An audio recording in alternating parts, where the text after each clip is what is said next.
El primer ponente de hoy es Manel, benvingut, Manel. Es Team Lead Engineer y profesor, bueno, en Gameloft, y es profesor en la universidad. Nos ha dado clase a bastantes de la organización y nada, nos estará haciendo una introducción a la ingeniería basada en componentes en el entorno de los videojuegos. Y pues eso, todo tuyo, Manel. Muy bien, muchas gracias, Eric. Muchas gracias. Vale, pues bueno, a ver, aquí la idea de esta charla es dar un poco una introducción a la forma de pensar que hay detrás de lo que serían las ingenierías por componentes. Ahora describiré qué es una ingeniería por componentes. Cabe deciros que ahora mismo es una de las tendencias más importantes en el mundo de los videojuegos. De todas formas, como ha dicho Eric, y antes de empezar me presento yo me llamo Manuel Rello, soy ingeniero informático, estudié en Barcelona hace ya bastantes años, bueno, bastantes. Y llevo más o menos unos 10 años en la industria del videojuego. He trabajado en juegos de Facebook, he trabajado en juegos de iOS, y ahora estoy trabajando en juegos de PC y PlayStation 5. Soy ingeniero jefe en un equipo en Gameloft, aquí en Barcelona. Y aparte de eso, doy clases en la UPC, clases de ingeniería del software. Y más allá de esto, os podéis imaginar, soy un friki importante de los videojuegos. Entonces, ¿de qué vamos a hablar hoy? Pues un poco vamos a hablar de cuál es la idea detrás de todo lo que sería la arquitectura de un videojuego desde un punto de vista un tanto distinto. Y de hecho esta frase que pongo aquí me gusta mucho, porque dice, la perfección no se alcanza cuando no hay nada más que añadir, sino cuando no hay nada más que quitar. Y quiero que quede esto, porque en el fondo lo que voy a hacer hoy, voy a intentar hacer hoy, es que partamos de la idea que tenemos todos de hacer ingenierías, de hacer arquitecturas, y un poco lo que vamos a hacer va a ser romperla y luego ver cómo podemos reconstruirla de una forma distinta que nos da una serie de beneficios. Ya sé que de momento es un poco abstracto, pero bueno. Vamos primero a hacernos una serie de preguntas. La primera es, a nivel técnico, os pongo aquí 4 juegos. Y yo pregunto, ¿qué tienen estos juegos en común? ¿Vale? Estamos hablando de 4 juegos que son pues, relativamente importantes en todo el mundo. Hay juegos indie, juegos de estrategia, juegos de aventuras, de diversas plataformas. La idea es, a nivel técnico, es decir, no me importa saber si si han salido en PlayStation, que si no sé qué, que si los personajes son no sé cuántos. No, a nivel técnico, ¿qué pueden tener estos 4 en común? Entonces, una de las primeras cosas que se nos pasa por la cabeza cuando hablamos de videojuegos y pensamos a nivel técnico en videojuegos, decimos engine, motores. Todos los videojuegos tienen un motor, con lo cual los videojuegos pues comparten motor. Ya, pero resulta que no. Resulta que en este caso, estos 4 ejemplos, que son 4 ejemplos pues, representativos, utilizan 4 engines distintos, ¿de acuerdo? Y dices, vale, entonces el engine no es, pero fijémonos en una cosa, aunque el engine sea distinto, aún puede haber cosas técnicas que sean iguales, ¿no? Otra cosa que la gente dice, bueno, los videojuegos en el fondo se programan, ¿de acuerdo? A lo mejor están programados con la misma lengua, con el mismo lenguaje. Y la respuesta es que no. Dices, vale, 2 de estos juegos están hechos con C#, otros 2 están hechos con C++. Hay videojuegos hechos en prácticamente todos los lenguajes conocidos. Con lo cual, tampoco. Entonces, la respuesta es, ¿qué puede tener ahora mismo estos juegos que los haga o que tengan elementos en común, teniendo en cuenta que tienen un engine distinto y un lenguaje distinto? Respuesta, la arquitectura. Estos 4 juegos son 4 juegos que siguen arquitectura en componentes, de forma total o parcial, ¿de acuerdo? Y claro, aquí uno empieza a reflexionar, jolín, pues a lo mejor sí que esto es una cosa importante. Claro, y de hecho es verdad. De hecho, ahora mismo en la industria del videojuego hay una corriente muy importante que consiste en no utilizar las estructuras tradicionales de hacer videojuegos, que luego explicaré cuáles son, que sería un sistema que se le llama normalmente sistema de actores, sino utilizar una arquitectura basada en componentes, donde la pieza principal ya no son los actores, sino que son las componentes. Sé que estoy hablando muy, digamos, a nivel abstracto y no he entrado en materia. Esto era a modo de introducción. Entonces, para explicar qué es, vamos a pensar cómo haríamos un juego. De hecho, os hago una propuesta. Imaginemos que tenemos que hacer un juego, ¿de acuerdo? Y aquí os pongo una serie de requisitos. Esto es a modo de ejemplo. Dice, oye, quiero hacer un juego que tenga una vista cenital, en este caso una vista desde arriba, perfecto, un personaje que pueda moverse en 2D y el personaje que vaya con un arma y dispare a enemigos. Vale, Y ahora la siguiente pregunta que yo hago. Pensemos en los enemigos, ¿vale? Vamos a ver a nivel técnico cómo podríamos diseñar un enemigo. Pero antes de entrar aquí tenemos que ver qué hace un enemigo, ¿vale? Pues un enemigo tiene una posición en el mundo, se puede mover, tiene una serie de puntos de vida, le puedes quitar esos puntos de vida, puedes llegar a destruirlo y al final el enemigo también te puede hacer daño y digamos que puede matarte a ti. Estas serían las bases. Y ahora la cosa es, vamos a coger y vamos a pensar cómo haríamos esto programado. Y la primera cosa que se nos pasa por la cabeza sería, vale, yo puedo empezar a crearía una pequeña clasecita, la llamaría enemy, ¿de acuerdo? Tengo aquí los ejemplos, están en UML y están en C++, bueno, pseudo C++, ¿de acuerdo?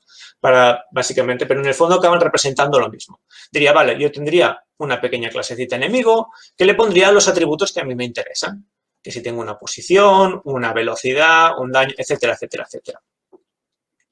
Y de hecho esto es como empezamos todos, ¿vale? Cogemos, vale, yo tengo un enemigo, voy a crear el enemigo. ¡Pum! Y empiezo a programar el enemigo.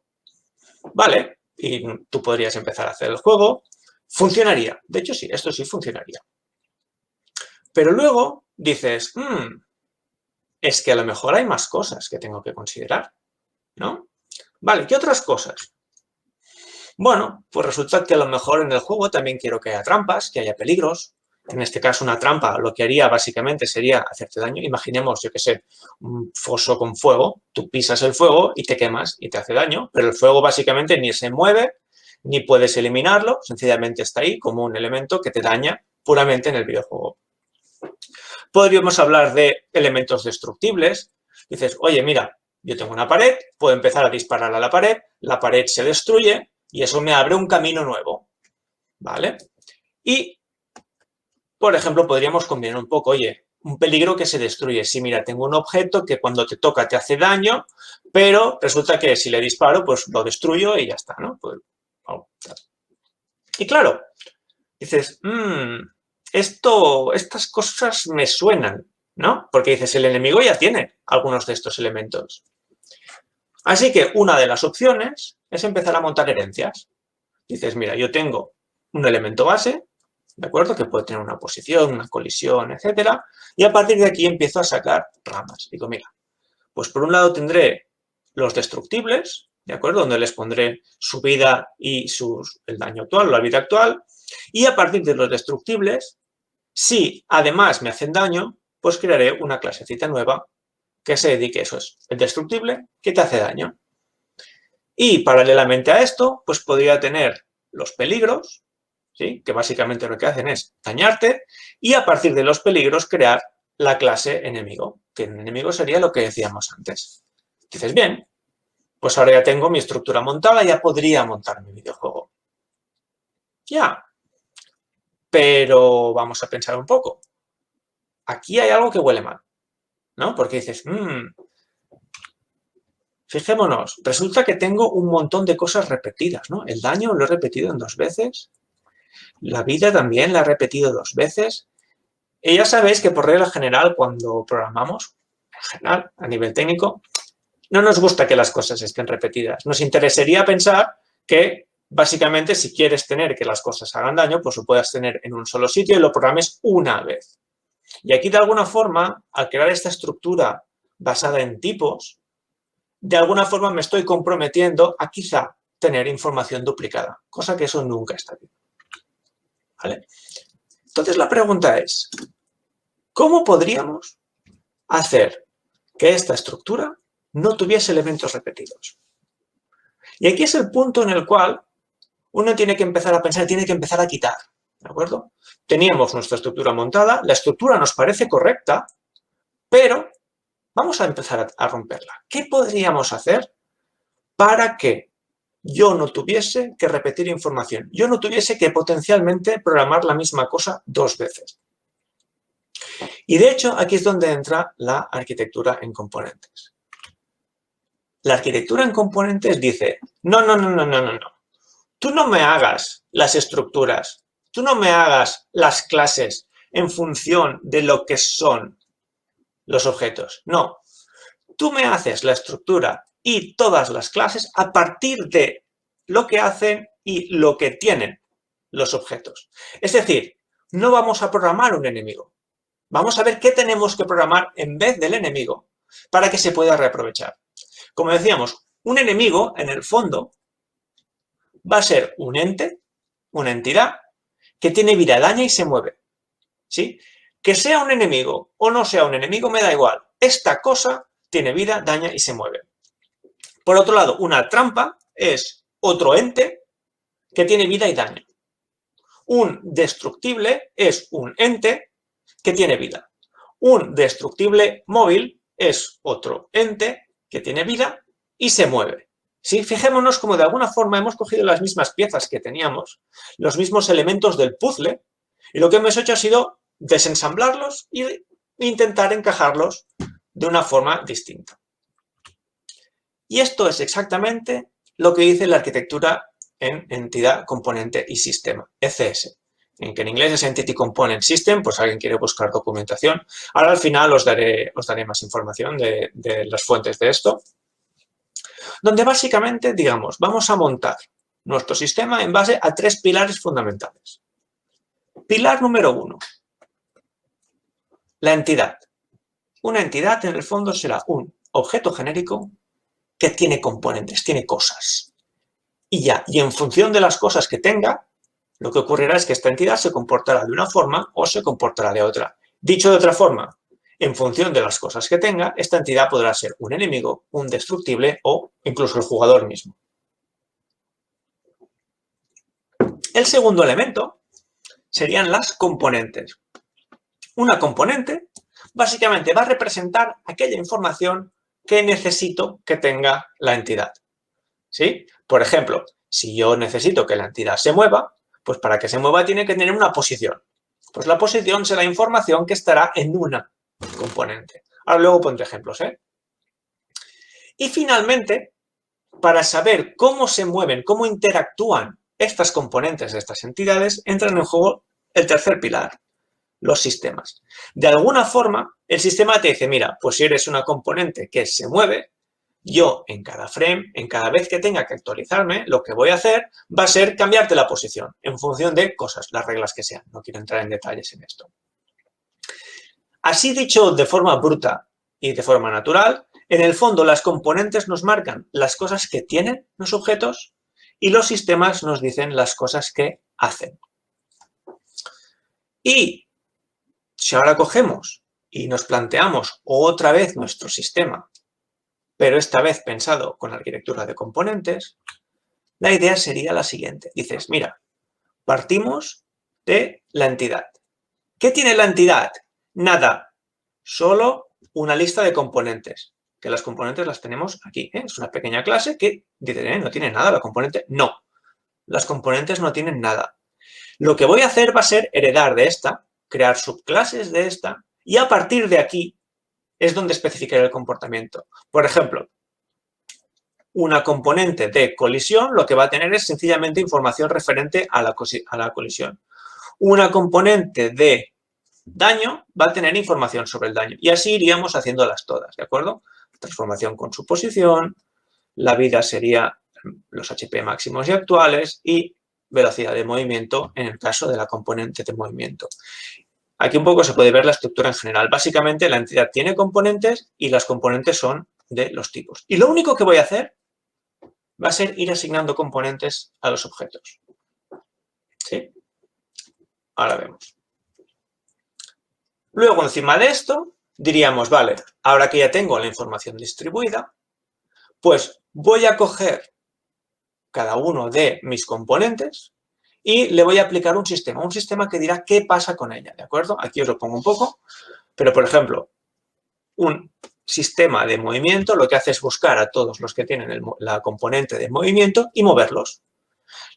El sistema de la vida lo que hará será buscar todos los elementos, todas las entidades que tengan una componente de vida y actuar con ellas. Si estas entidades han tocado a alguien que hace daño, pues les restará vida, por poner un ejemplo. ¿Sí? Vemos que en el fondo me da igual quién produce el efecto. Lo importante es que el objeto tiene el efecto y que este efecto se produce y digamos que actúa en el resto del sistema. Sí sería un poco la estructura. Esta la he puesto solo en UML porque no me cabía. Pero la idea es que cada uno de los sistemas, fijémonos que hay uno por cada tipo de componente, lo que hará será buscar las componentes que tiene y actuar con ellas. Entonces, visto así, vamos a ver cómo definiríamos nuestros elementos. Los que decíamos, ¿no? Un enemigo, un peligro, una trampa. Pues es tan fácil como decir las que tienes y las que no. Un checkbox, decir si sí o si no. ¿Qué tiene un enemigo? Tiene una posición, una colisión, hace daño, tiene vida y se mueve. Correctísimo. Con lo cual, lo único que estaría pasando es que las instancias de enemigo en este vector, espera, que borro un poco más. ¿Vale? Los enemigos lo único que pasará es que en este vector lo que van a tener va a ser instancias de una colisión, daño, movimiento, vida y una transformada. O sea, lo tendrían todo. ¿Dónde empieza la gracia? Pues en las otras. Por ejemplo, una trampa solo tendría una posición, una colisión y que te hace daño. No quiero que se mueva, no quiero que tenga vida. Ergo, aquí lo que pasaría es que una trampa tiene una colisión, te hace daño, no se mueve, no tiene vida. Es decir, este vector tendría solo 3 elementos. Fijémonos como en el fondo ya no existe el concepto de trampa. Ya no existe el concepto de enemigo. Yo tengo una entidad que hace todas estas cosas. ¿Sí? Cuarto tipo, el destructible. Pues lo mismo, vamos combinando. Dices, bueno, un destructible tiene una posición, tiene una colisión, no hace daño, sí tiene vida y no se mueve. Y de la misma forma podríamos crear la trampa destructible seleccionando. Y aquí uno ya puede empezar a pensar. Dices, un momento, Manuel. Si yo tengo todo esto y puedo poner y quitar, porque en el fondo es coger un vector y hacerle inserts al vector de cosas, y una vez tengo el insert montado, ya está. ¿Qué me impide crear elementos nuevos con mis piezas? Y aquí es donde está la clave. Yo con el sistema de componentes, como lo que estoy haciendo en el fondo no es, haciendo una metáfora, ¿no? No estás construyendo la casa, sino que estás construyendo las piezas de Lego para montar la casa. Una vez tienes las piezas montadas, que serían las componentes y los sistemas, tú puedes montar una casa distinta, porque las piezas están hechas. Entonces, podríamos empezar a crear cosas como un destructible que se mueve, que básicamente le ponemos transformada, colisión, no le ponemos daño, pero sí le ponemos vida y movimiento, ¿no? Una roca que se va moviendo, pum, pum, pum, pum, pum, pero puedo eliminarla a base de tiros. Podríamos también crear un objeto que sería una decoración. Oye, una decoración solo tiene una posición en el mundo. Ni me toca, ni puedo dañarla, ni tiene vida, ni se mueve. O una trampa móvil. ¿Sí? Básicamente es lo mismo, pero sin vida. Es decir, tengo un objeto que va por ahí pululando. Si lo toco me hace daño y si no, pues, bueno, no puedo matarlo. Claro, la cosa buena que tienen las componentes es que si se crea bien la estructura y se separan por los comportamientos que tienen, te van apareciendo cada vez más elementos que puedes ir creando. Es como si fuera exponencial, ¿de acuerdo? Creas una componente nueva y de repente te explota la cantidad de cosas que puedes hacer. Y de hecho, este sistema es el que se utiliza actualmente en los dos motores principales de videojuegos, que son el Unity y el Unreal Engine. De hecho, Unity tiene un sistema completo de componentes, es decir, solo puedes trabajar en componentes. En Unity en concreto lo que hace muchas veces a nivel de código es llamarlo behaviors. ¿Sí? De forma que lo que hace en Unity es aglutinarte la componente y el sistema todo junto para que te sea más fácil trabajar. Pero después el por detrás funciona como tal cual he descrito, es decir, con las componentes por un lado y los sistemas por otro. Y Unreal Engine te ofrece un sistema híbrido. Te dice, no, a ver, tú puedes coger y puedes trabajar con el sistema antiguo, pero el sistema antiguo es el de las jerarquías, ¿sí? Este. Es decir, yo puedo crear mis jerarquías de tipos de objetos, pero, además, te ofrece un sistema de componentes también completo. Es decir, yo puedo hacer y puedo trabajar puramente con componentes. ¿Cuál es mejor, cuál es peor? Aquí cada uno podría elegir. ¿De acuerdo? Los de Unity han hecho una apuesta muy fuerte por los componentes. Los de Unreal, en este caso, lo que han dicho es, no, tú haz lo que quieras y a partir de aquí ya te lo montas. Claro, aquí uno podría empezar a discutir. Por un lado, Unreal, digamos que te exige que seas mucho más, digamos, serio a la hora de crear tus arquitecturas, porque ya que tienes los dos sistemas mezclados, tiene que quedar muy claro cuál estás utilizando y en qué puntos vas a utilizar un sistema y en qué puntos vas a utilizar otro. Si lo haces bien, llegas muy lejos. Si no, se te puede montar un Cristo que, vamos, no hay forma de salir de ahí. Unity, en cambio, te dice, no, trabaja en componentes. Lo cual significa que si no trabajas bien en componentes, al final Unity también te da problemas. Pero si lo haces bien, pues el propio motor ya te dice, oye, no, componentes puras y para adelante. Y aquí alguien diría, oye, Manel, esto está muy bien. ¿Por qué no todo el mundo trabaja en componentes? Bueno, a ver, en el fondo, esto es solo una opción. Cuando estoy hablando del sistema de componentes, aunque puedo hablar de las bondades y de los casos en los cuales funciona, también tiene un poco de controversia. ¿Es la respuesta definitiva al sistema de componentes? No. ¿De acuerdo? Habrá muchos casos en los cuales no te va a servir.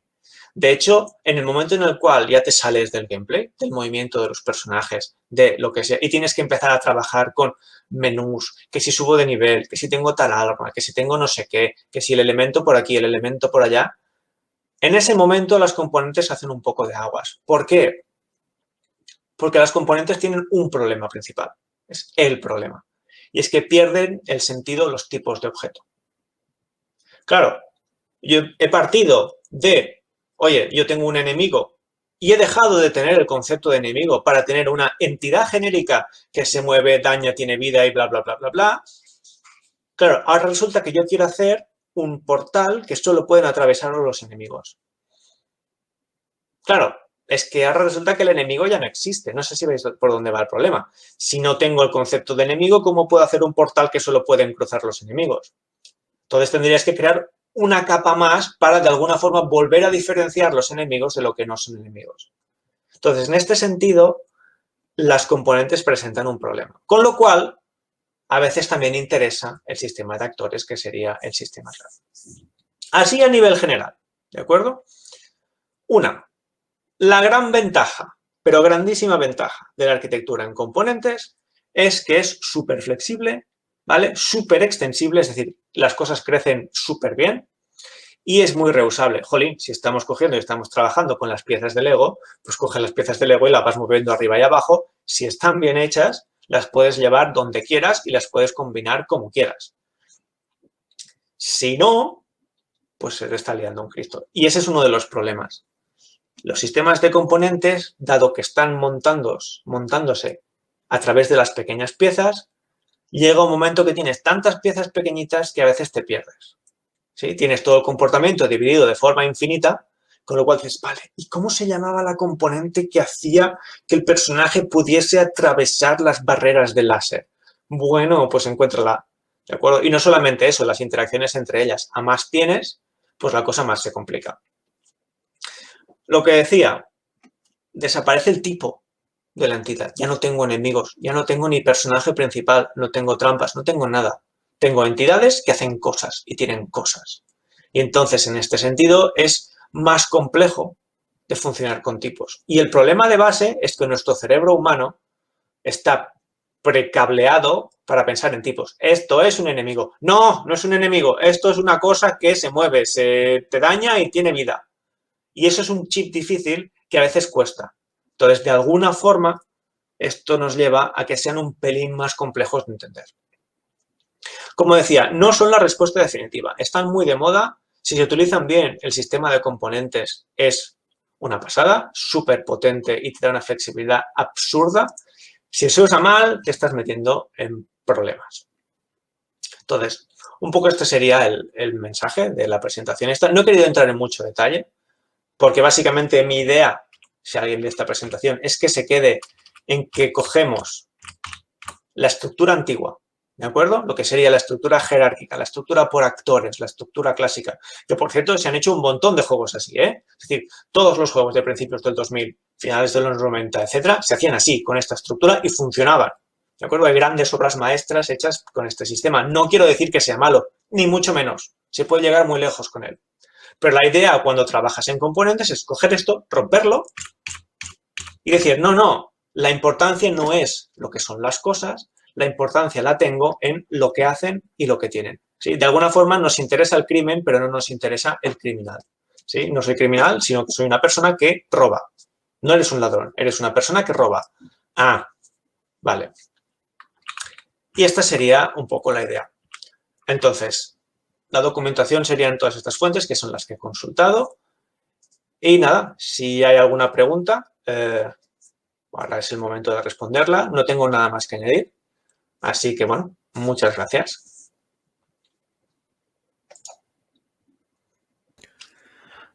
Jo tinc una pregunta per tu, Manel.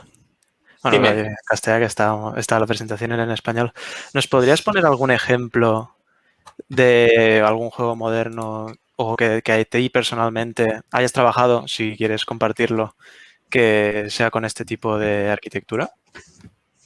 A ver, yo el que he trabajado un poco, es el Asphalt. Pero lo que pasa es que yo esta parte de componentes no llegué a montarla, pero sí que es verdad que este es uno de los juegos que yo he visto hecho por dentro, que está hecho por componentes. Y luego también lo que serían proyectitos con Unity y todo esto, si funcionan. De hecho, muchas veces lo que se hace es prototipar en Unity y los prototipajes los hacemos basados en componentes precisamente porque como estás, digamos, poniendo una idea sobre la mesa, decir, oye, quiero probar si esto funciona y tienes que tener mucha flexibilidad, te va muy bien hacer los componentes. Haces tus piececitas y luego las vas combinando. Y si alguna piececita no encaja, la tiras y haces una nueva. No sé si me explico. Es decir, va muy bien para este tipo de cosas Sí, también. De hecho, el proyecto en el que estoy trabajando ahora, que es secreto, también funciona por componentes. Pero esto hasta el año que viene no se sabe. Mira, tienes una pregunta. No la leo bien. Arnau ¿Qué nos recomiendas para pregunta... empezar? ¿Unreal o Unity? A ver, el problema es, para terminar un juego, yo recomendaría Unreal, ¿de acuerdo? Porque está hecho con C++, es un pelín más eficiente y al final a nivel arquitectónico, como te permite ambos sistemas de actores y de componentes, pues digamos que tiene un pelín más de flexibilidad que a mí personalmente me gusta. Eso sí, yo estoy enamorado de Unity porque la barrera de entrada es muy baja. En Unreal la barrera de entrada es un poquito más alta. Te dice, toma, aquí tienes el proyecto, te hago magia y el proyecto funciona. Bueno, ya, yo soy ingeniero, ¿eh? A mí la magia no me la des. Yo quiero entender la magia. Entonces, en este sentido, Unreal representa una barrera más alta. Si quieres empezar, yo recomendaría Unity. ¿De acuerdo? Pero con la idea de no te estás casando con Unity. Si algún día dices quiero probar otra cosa, una vez ya domines Unity, pruebas Unreal y eres libre totalmente de quedarte con uno o quedarte con el otro. O si sale alguno nuevo, que es el CryEngine tal, que no los he probado estos, pues que también funcione. ¿De acuerdo? Esta sería un poco la idea. Mira, otra pregunta que nos han hecho, Eric. Sí, antes nos Es han si se preguntado... subiran las... Espera, ¿está en serio eso? Sí. Bueno, nos han preguntado si subiremos las charlas a YouTube y sí, en efecto, hemos dejado un comentario que ahora volveremos a enviarlo, el link a nuestro canal y allí estaremos subiendo, de hecho subimos allí todas las charlas que podemos. Tenemos algunas de eventos que ya hemos hecho el año pasado y tal, por si os interesa. Y estas, como decía, las estaremos subiendo también. Vale, a ver si alguien más tiene alguna pregunta más. Esperamos un momento porque entre los segundos que pasan y tal... Ah, mira, otra pregunta. Arnau nos vuelve a preguntar si recomiendas algún máster o algo así para videojuegos. A ver, yo no estoy metido en el tema ahora de qué másteres pueden ser útiles, qué másteres no pueden ser útiles. Recomendar ahora mismo no porque no lo conozco, ¿de acuerdo? No sabría qué responder. Lo que sí yo creo que es importante es, una, aprender a programar, sobre todo si quieres dedicarte a la parte técnica de los videojuegos. Y dos, yo lo que recomiendo siempre que alguien me pregunta cómo hacer videojuegos es mírate un motor, ¿de acuerdo? Cuando tú vas a una entrevista de trabajo buscando cosas sobre videojuegos, una de las cosas que da más puntos es que traigas tus proyectos. Aunque sean feos, pero enséñalo, demuestra que estás orgulloso. Dices, mira, he hecho esto este verano y ya sé que están todos los sprites robados, ya sé que el gameplay es robado, pero esto lo he hecho yo, ¿sabes? Y yo creo que esto es lo importante si te quieres meter en el mundillo. Programar y aprender un motor. Y luego complementar con estudios de máster o una carrera o lo que sea que creas conveniente. A ver, otra.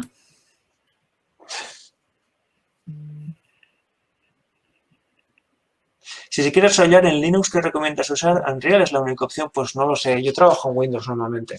Entonces, en Linux, cuando hacemos algún juego, también yo peco porque como trabajo en un motor propio que tiene la empresa, entonces ahora mismo no sé cómo va el deploy en Linux de ni Unreal ni Unity. Me pillas totalmente fuera de mi órbita. Pero, pues no lo sé, la verdad, no sé. De todas formas, ya sé que es un poco así, pero planteate pasarte a Windows. Porque por Uy, regla aquí hay mucha general, gente. ya lo sé, pero a veces uno tiene que ser práctico. Entonces, guste o no, las Mira, herramientas mira lo las que nos van piensan normalmente. diciendo. Uy, uy, uy, sí.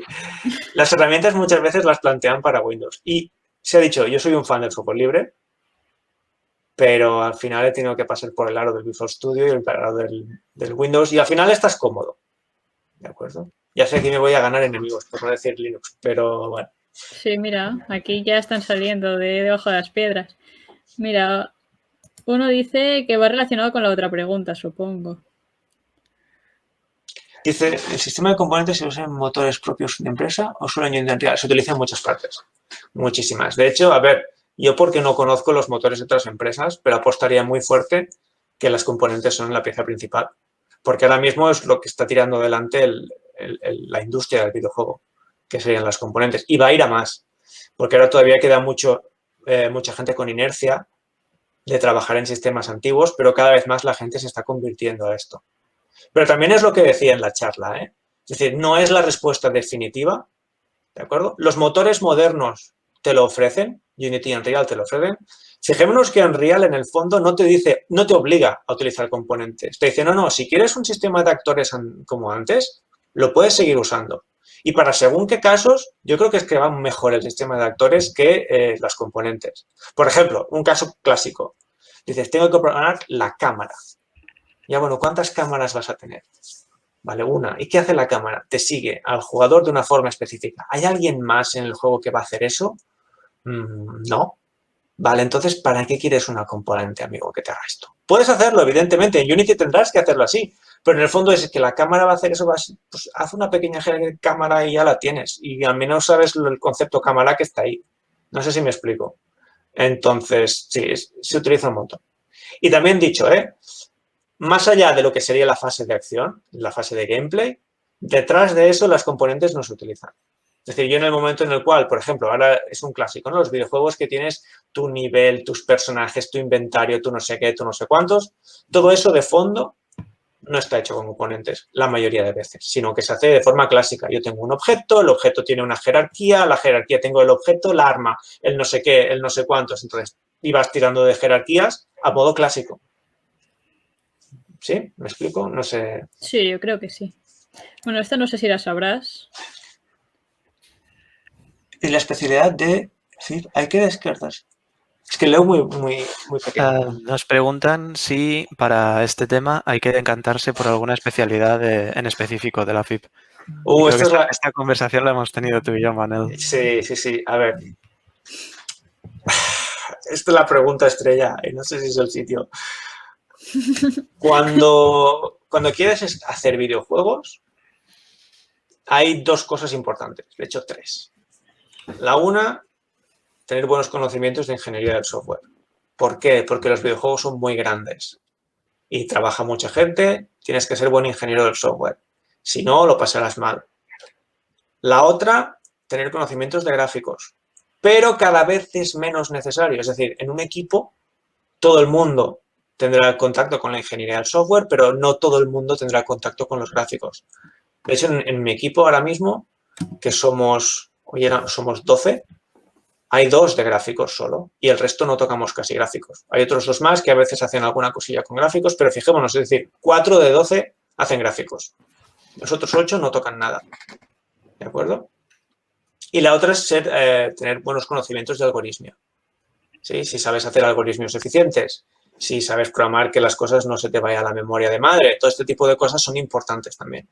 Entonces serían estas 3 cosas a tener en cuenta. Entonces en la FIP, en la facultad, hay una rama que te da ingeniería del software y una que te da las otras 2. ¿De acuerdo? Entonces, mi historia personal, yo elegí la rama que me daba gráficos y algoritmia y luego cuando salí de la carrera tuve que especializarme en la otra. Y ahora que soy jefe de equipo, hago esta, solo esta, principalmente esta. Raro es el día que yo puedo programar o que puedo hacer alguna cosa de gráficos. Ya ni me acuerdo de cuándo fue la última vez que pinté un triángulo en pantalla. Entonces, yo te diría que es eso. O la rama que te da algoritmia y gráficos o la rama que te da ingeniería del software. También va a gustos. Y también dices, es que a mí me gusta mucho también la simulación de entidades, no sé qué. Vale, pues búscate que hay una rama que también te da eso y es importante. Luego hay gente friki como yo que nos gustan los compiladores y los lenguajes. Y dices, y a veces vienen muy bien. Una vez por proyecto acostumbra ir bien. Pero la idea es esa. Serían esas dos. Sin entrar en detalles y hacer propaganda. Mira otra.